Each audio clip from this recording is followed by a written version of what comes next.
You have an incurable form of cancer.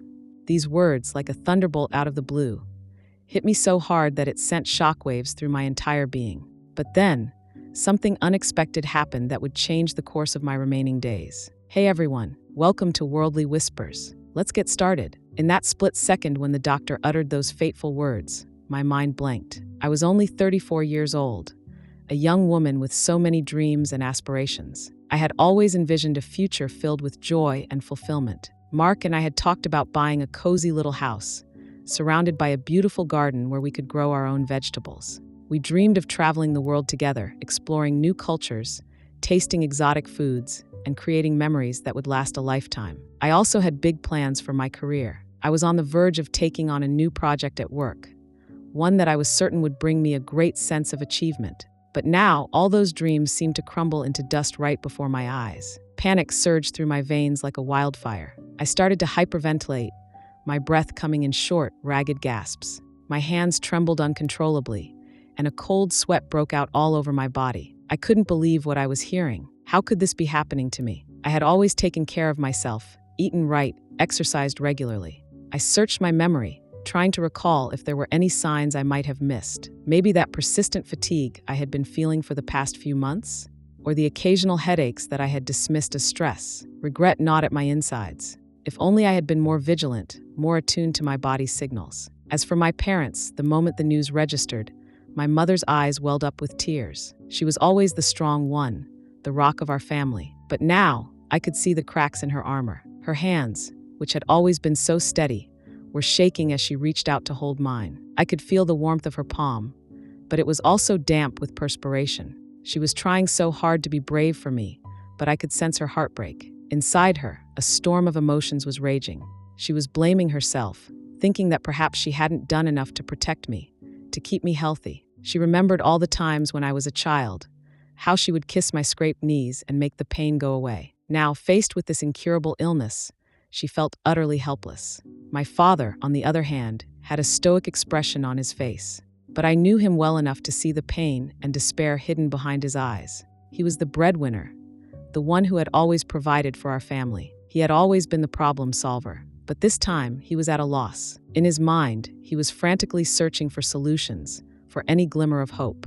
He was thinking about all the doctors he could consult, all the alternative treatments we could explore. He was determined not to give up, no matter how dire the situation seemed. In the 2 months that followed the diagnosis, my life changed completely. Mark was my constant companion. Every morning, he would wake up early and bring me a cup of tea, just the way I liked it. He would sit by my bedside, holding my hand, and tell me stories about his day at work, making them sound funny even if they were mundane. He was trying so hard to make me feel normal, to make me forget about the shadow of death that loomed over me. My mother became a master chef overnight. She would spend hours in the kitchen, poring over cookbooks, trying to find recipes that were both nutritious and delicious. She would bring me plates filled with colorful fruits and vegetables, homemade soups, and warm, freshly baked bread. She would sit with me while I ate, urging me to take just one more bite. In her heart, she believed that if I ate well, I would get better. My father took on all the household chores. He would mow the lawn, fix the leaky faucet, and run errands without a word of complaint. He would also spend hours on the phone, researching about my illness, trying to find a way to save me. I could hear him late at night, talking in hushed tones to my mother, discussing the latest medical research, the possible treatments. I often found myself lying in bed, staring at the ceiling, lost in thought. I would think about the meaning of life. What was the point of all this? I had always been a good person, helping others whenever I could. I had volunteered at the local shelter, tutored underprivileged kids, and been a loyal friend. Why was I being punished like this? I hadn't even had the chance to fully experience life. I hadn't watched my parents grow old and be there for them in their twilight years. I would also think about death. The thought of ceasing to exist, of being nothing but a memory, terrified me. I would try to imagine what it would be like, but my mind couldn't fathom the emptiness. Sometimes I would have nightmares, waking up in a cold sweat, screaming. Mark would hold me tight, whispering words of comfort, but the fear would linger. One evening, I overheard my parents talking in the living room. My mother was sobbing softly, saying, "I can't lose my little girl. I just can't. There has to be something we can do." My father replied, his voice heavy with sorrow, "We'll do everything in our power, honey. We won't give up." We have to be strong for her. I felt a lump form in my throat. I knew they were suffering just as much as I was, if not more. I started to write in a journal, pouring out my thoughts and feelings. I wrote about my fears, my regrets, my hopes. I hoped that one day, if there was an afterlife, I could look back on these words and remember the love and pain of this time. I also started to cherish every moment with my family and Mark. I would hold their hands a little tighter, look into their eyes a little longer, and try to soak in all the love that surrounded me. As the days passed, I could see the toll this was taking on my parents. My mother's face had more wrinkles, and her eyes were always tired. My father had lost some weight, and his shoulders seemed to be permanently hunched. But they never once complained. They were my pillars of strength, and I knew that I had to be strong for them too. As the days turned into weeks, the initial shock of my cancer diagnosis gradually settled into a heavy, oppressive reality. But within this darkness, my parents' love and determination shone brighter than ever, becoming a beacon of hope that I clung to with all my might. My mother, in particular, seemed to be on a mission to make every moment of my remaining time as comfortable and filled with joy as possible. She began to research alternative therapies, spending countless hours poring over books and articles in the library and on the internet. She would come home with stacks of information, her eyes alight with a glimmer of hope as she would try to explain to me the potential benefits of things like herbal supplements, acupuncture, and meditation. One day, she even convinced me to accompany her to a local holistic healer. The healer, a gentle-spoken woman with long, flowing hair, spent hours talking to me, asking about my life, my emotions, and my fears. She then proceeded to perform a series of gentle energy healing techniques. My mother watched intently, her hands clasped tightly in her lap, silently willing the treatment to work. She would later tell me that she had been praying non-stop during the session, asking for any kind of relief for me. For a brief moment, I felt a sense of calm wash over me that I hadn't felt in a long time. I knew that my mother was grasping at straws, but I couldn't help but be touched by her unwavering belief that there was still a chance, no matter how slim, to save me. My father, on the other hand, took a more practical approach. He started to look into financial matters, trying to ensure that I would have access to the best possible medical care without worrying about the cost. He met with financial advisors, spending hours in their offices, poring over spreadsheets and insurance policies. He would come home late, his eyes tired but still filled with determination. He evaluated our family's insurance policies, going through each clause with a fine-tooth comb, arguing with the insurance company representatives over the phone when they tried to deny coverage for certain treatments. One evening, I overheard him on the phone, pleading with an insurance representative to cover a particularly expensive experimental treatment that he had read about. His voice was filled with a mix of desperation and determination as he tried to explain the importance of this treatment for me. "Please," he said, his voice cracking slightly, "this could be my daughter's only chance. I'll do whatever it takes. I've worked hard all my life, paid my premiums on time. Don't let my daughter suffer because of money." In addition to their efforts to find a cure, my parents also made sure to create special memories with me. They would plan family outings to places that I had always loved or had always wanted to visit. One weekend, we went to the beach. The sun was shining brightly, and the waves were rolling gently onto the shore. My father carried me in his arms to the beach chair.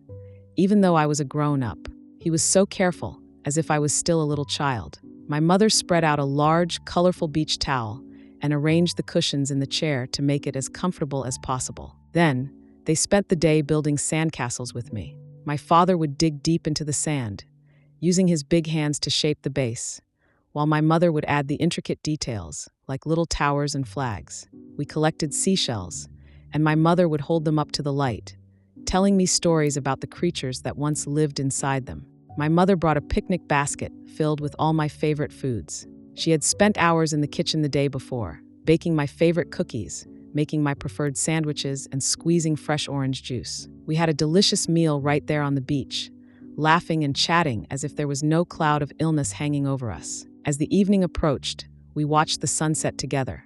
My father sat on one side of me, my mother on the other.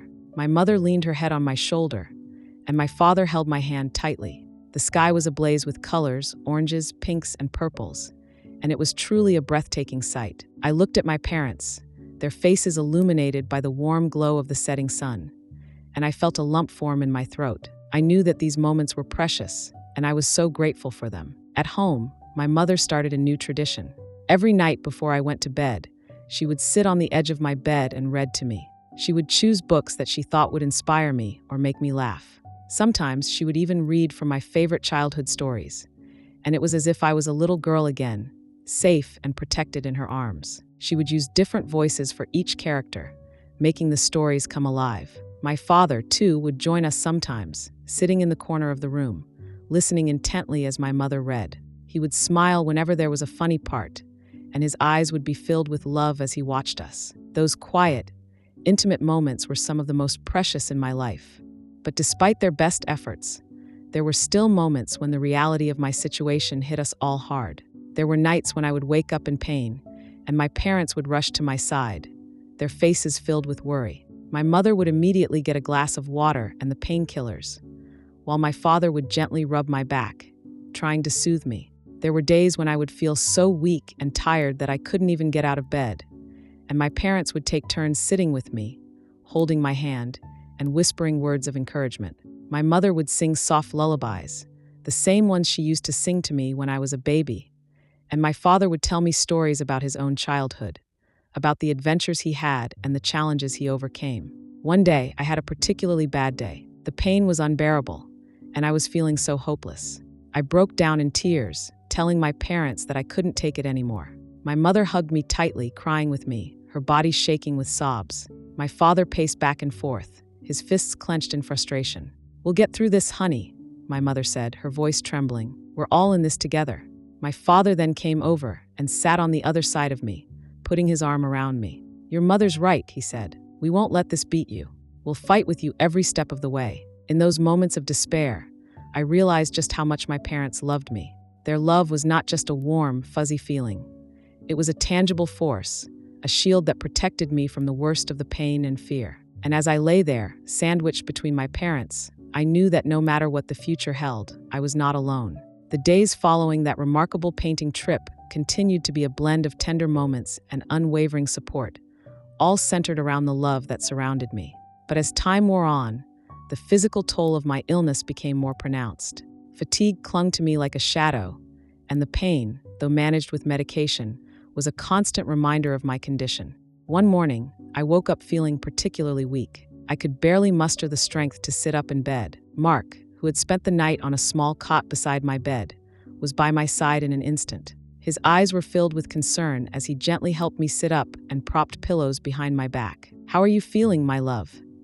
he asked, his voice soft and laced with worry. Without waiting for an answer, he rushed to the kitchen. I could hear the sounds of him rummaging through the cabinets, filling the kettle, and cracking eggs. In no time, he returned with a tray filled with a steaming cup of tea, a plate of toast with my favorite jam, and a soft boiled egg. He sat on the edge of the bed, carefully cutting the egg into small pieces and bringing a spoonful to my lips. "Come on, you need to eat to keep your strength up," he coaxed, his eyes never leaving mine. As I ate, Mark began to tell me about his plans for the day. He had decided to take a break from work to be with me full time. "I don't want you to be alone for a single moment if I can help it," he said, his tone resolute. He then pulled out his laptop and showed me a list of activities he had compiled. "I thought we could try some of these. Maybe watch a movie you've always wanted to see, or I could read to you from that new book you've been eyeing." Later that afternoon, Mark had another surprise in store. He had reached out to a local music school and arranged for a private harpist to come and play for me. The harpist, a kind-faced woman named Mrs. Thompson, arrived with her instrument and set it up in the living room. As she began to play, the soft, melodious notes filled the air, creating a soothing atmosphere. Mark sat beside me on the couch, holding my hand, and we both closed our eyes, letting the music wash over us. During the performance, I opened my eyes and looked at Mark. He was watching me intently, a small smile playing on his lips. I knew that every effort he was making was to bring a little bit of joy into my life, to make the days a little more bearable. The fact that he was willing to go to such lengths, sacrificing his own time and energy, touched me deeply. As the days turned into weeks, Mark's devotion only grew stronger. He started to document our journey together. He would take pictures of us doing simple things, having breakfast, watching a movie, or just sitting in the garden. He also kept a journal, writing down our conversations, the little moments of laughter, and the times when I was in pain. He said that he wanted to remember every detail, every emotion, so that if one day I wasn't here, he could look back and cherish the time we had spent together. One evening, as we were sitting on the porch, watching the sunset, Mark took out his journal and began to read some of the entries to me. He read about the day we first met, how nervous he was, and how he knew from that moment that I was special. He read about the painting trip, the joy on my face as I painted, and the laughter that filled the air. His voice cracked as he read about the difficult days, the times when I was in so much pain that I couldn't even speak. But through it all, he emphasized the love that had only grown deeper with each passing day. My parents, who had been silently observing Mark's actions, were also deeply moved. My mother often told me how lucky I was to have him. "He loves you with his whole heart," she would say, her eyes filled with tears of happiness. My father, who was not one to show his emotions easily, would often give Mark a pat on the back and a nod of approval. In the midst of my illness, Mark's love had become a source of strength for me. His selfless acts, his unwavering presence, and his constant efforts to make me happy were slowly, but surely changing the way I viewed my situation. I was still afraid of what the future held, but with Mark by my side, I felt a glimmer of hope, a sense that maybe, just maybe, I could face whatever was to come. As the days following the visit to the animal sanctuary passed, the harsh reality of my cancer treatment once again took center stage. The chemotherapy sessions were grueling, leaving me nauseous, weak, and bald. Each treatment felt like a battle, and there were times when I wondered if I had the strength to keep fighting. My parents, who had always been my pillars of strength, were visibly struggling. My mother would often sit by my bedside, her eyes filled with worry and sadness. I could see the pain in her eyes as she watched me endure the side effects of the treatment. She would spend hours researching alternative remedies and nutritional supplements, hoping to find something that could ease my suffering. In her heart, she believed that if she could just find the right combination of treatments, she could save me. "I can't lose my little girl," she would whisper to herself late at night, thinking I was asleep. Watching her, I felt a deep-seated guilt mixed with an overwhelming sense of gratitude. I understood the depth of her pain, and it tore at my heart to see her so worried. I wished I could spare her this suffering, but I also knew that her love was a powerful force that kept me going. Every time she held my hand, I felt a warmth that radiated through my body, a reminder that I was not alone in this fight. My father, on the other hand, tried to maintain a stoic exterior, but I knew him well enough to see the cracks in his armor. He would often take long walks alone, trying to process his emotions. When he was with me, he would tell me stories about his own struggles in life and how he overcame them, hoping to inspire me. He would also make sure to take care of all the practical aspects, like dealing with the insurance company and making sure I had all the medications I needed. "We'll get through this, kiddo," he would say, his voice firm, but I could detect a hint of vulnerability. I was acutely aware of his efforts to stay strong for me. His stories, though simple, were a source of comfort. They reminded me that life was full of challenges, and I had the strength within me to face them. I admired his resilience and his unwavering determination to protect me, even in the face of such overwhelming odds. Mark, too, was deeply affected by my condition. He would accompany me to every chemotherapy session, holding my hand tightly as the nurses inserted the needles. He would bring me my favorite snacks and books, trying to make the long hours in the hospital more bearable. At night, when I was in pain and couldn't sleep, he would stay up with me, massaging my temples and whispering soothing words. In his mind, he was constantly thinking of ways to make me happy and comfortable. He would often blame himself for not being able to do more, even though I repeatedly told him that his presence was enough. His presence was like a warm, steady light in the darkness of my illness. I was constantly in awe of his selflessness. Every act of kindness, every gentle touch, every word of encouragement, they all spoke volumes about his love for me. I was so deeply moved by his unwavering devotion that I often found myself at a loss for words. His love was not just a comfort. It was a driving force that pushed me to keep fighting, to hold on to hope even when it seemed so faint. One day, during a particularly difficult chemotherapy session, I broke down in tears. I was so tired of the pain, the nausea, and the uncertainty. Mark, who was sitting beside me, immediately pulled me into his arms. "It's okay, my love. You're so strong, and you're fighting so bravely," he said, his voice choked with emotion. My parents, who were also in the room, came over and hugged me. "We're all here for you, always," my mother said, crying. In that moment, surrounded by the love of my family and Mark, I had a profound realization. Life, even in the face of death, was not about the destination but the journey. The love and support I received from them were the most precious things in the world. I had always been so focused on my career, my future plans, and achieving my goals. But now, I understood that the true meaning of life lay in the simple moments, the hugs, the laughter, and the shared tears.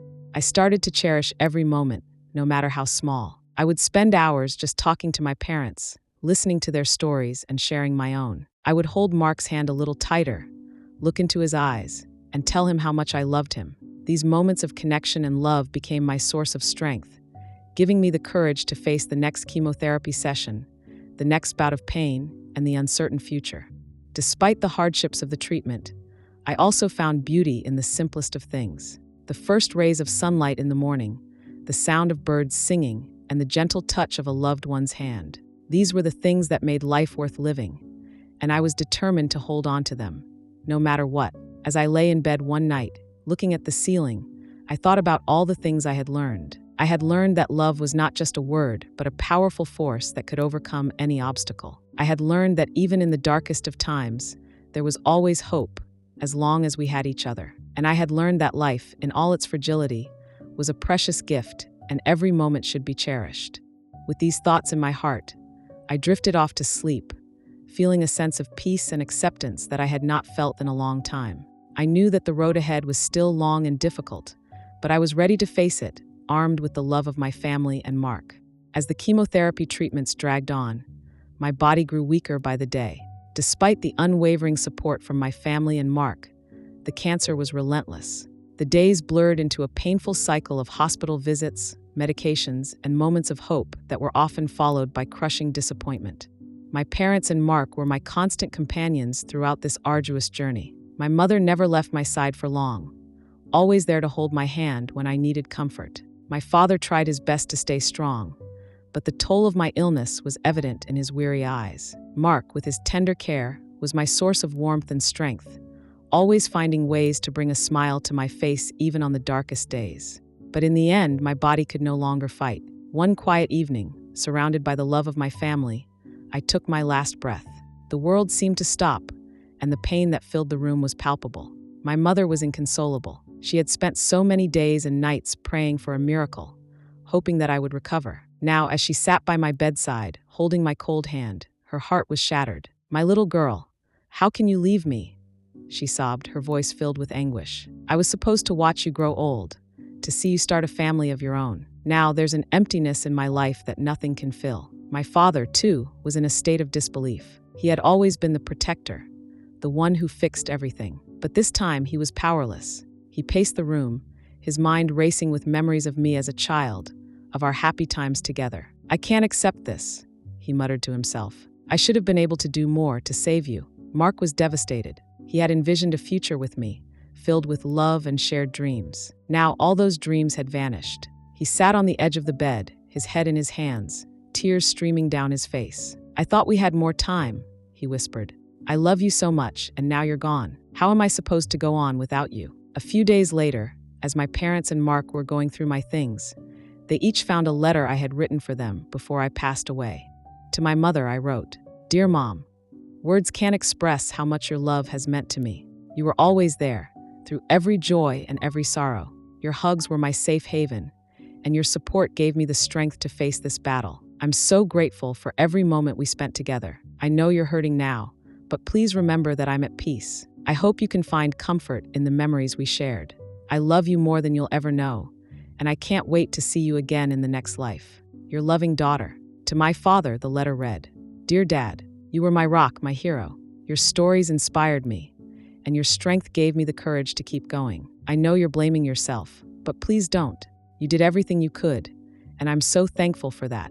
You taught me the importance of resilience and love. I'll always carry those lessons with me. I love you, Dad, and I'll be watching over you. See you in the next life. Your beloved daughter." And to Mark, I wrote, "Dear Mark, you were the love of my life, the one who made every day brighter. Your presence brought me so much joy and comfort during this difficult time. I'm sorry I couldn't stay longer, but please know that our love will always be with me. You made my last days bearable, and I'll cherish every moment we had together. I hope you can find happiness again, even though it may seem impossible now. I'll be waiting for you in the next life, and we'll be together again. Forever yours. Reading these letters, my parents and Mark were filled with a mix of sadness and comfort. They knew that while I was gone, my love for them would always remain, a precious memory that would stay with them forever. Now, from a place beyond this mortal coil, I look back on my life with a clarity that only the afterlife can bring. My journey through cancer was a tempestuous one, filled with pain, fear, and moments of utter despair. But it was also a journey that taught me the true meaning of love, strength, and hope. The days of chemotherapy were a constant battle, not just against the disease, but against my own doubts and fears. There were times when the pain seemed insurmountable, when the nausea made me question if it was all worth it. But in those darkest moments, the love of my parents and Mark shone like a beacon, guiding me through the storm. Having parents who loved me unconditionally was a blessing beyond measure. My mother's tender care, always there to soothe my pain, and my father's unwavering strength, even when his heart was breaking, were the foundation that kept me grounded. Their love was not just a comfort. It was a shield that protected me from the harshest realities of my illness. And Mark, my love, his presence was a constant reminder that beauty and joy could still be found in the midst of suffering. His selfless devotion, his willingness to be by my side through every up and down, made me feel like the luckiest person in the world. With him, I could face anything, and his love gave me the courage to keep fighting, even when the odds seemed stacked against me. To those currently fighting illness, I want you to know that you are not alone. The pain may seem overwhelming, the future may seem uncertain, but there is always hope. Hold on to the love of your family and friends, for it is a powerful force that can carry you through the darkest of times. Each day is a new battle, but with every victory, no matter how small, you are one step closer to finding peace. To those who are loved and those who love, cherish every moment. Love is a precious gift, a light that can brighten even the darkest corners of our lives. Don't take it for granted, for it is the most valuable thing we have. Express your love, hold your loved ones close, and create memories that will last a lifetime. And to those facing hardships in life, remember that every storm passes. There will always be difficult times, but they are just a part of the journey. Life is full of unexpected twists and turns, but it is in these challenges that we grow stronger. Hold on to hope, for it is the key that unlocks the door to a brighter future. As for the importance of filial piety, I now understand it in a way I never did before. Our parents are the ones who brought us into this world, who raised us with love and care. They are the foundation of our lives, and we should cherish every moment with them. Show them your love, listen to their stories, and be there for them as they have been there for you.